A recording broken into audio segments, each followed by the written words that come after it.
चलिए एक ऐसे सफर की कहानी सुनते हैं जो किसी जमाने में हकीकत थी। आज इंडिया से लंदन जाने के लिए प्लेन है, शिप है, पर एक जमाना था जब एक तीसरा रास्ता भी था। साल था 1957 जब एल्बर्ट ट्रैवल नाम की कंपनी ने यह सर्विस शुरू की। सोचिए जरा, पूरे 20,000 किलोमीटर का सफर, वो भी कलकत्ता से लंदन तक। और इस एक तरफा सफर को पूरा करने में लगते थे पूरे 50 दिन। तो सवाल ये उठता है कि कोई 50 दिन बस में क्यों बिताएगा, है ना? क्योंकि मकसद मंजिल नहीं बल्कि वो खूबसूरत सफर ही था। तो कैसा था ये रूट, चलिए देखते हैं। सफर की शुरुआत होती थी कलकत्ता से। बस कोलकाता से निकलकर इलाहाबाद, दिल्ली और अमृतसर जैसे बड़े शहरों से होकर गुजरती थी।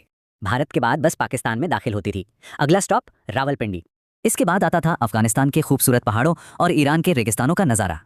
और फिर आता था वो मोड़ जब बस तुर्की के रास्ते यूरोप में दाखिल होती थी। फिर ये सफर बुल्गारिया, जर्मनी और बेल्जियम जैसे कई देशों से होकर गुजरता था। मंजिल के करीब पहुंचने का एहसास तब होता था जब फ्रांस में एफिल टावर दिखता था।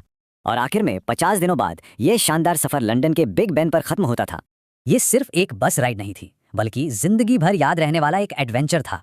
पर अगर ये सफर इतना जबरदस्त था तो फिर ये हमेशा के लिए बंद क्यों हो गया? ये सर्विस करीब 19 साल तक चली, दो अलग अलग दुनियाओं को जोड़ते हुए। फिर 1976 में बढ़ते सीमा विवादों की वजह से इस सर्विस को हमेशा के लिए बंद कर दिया गया। तो क्या इसका मतलब है कि ऐसे बड़े और रोमांचक सफर का दौर अब खत्म हो चुका है?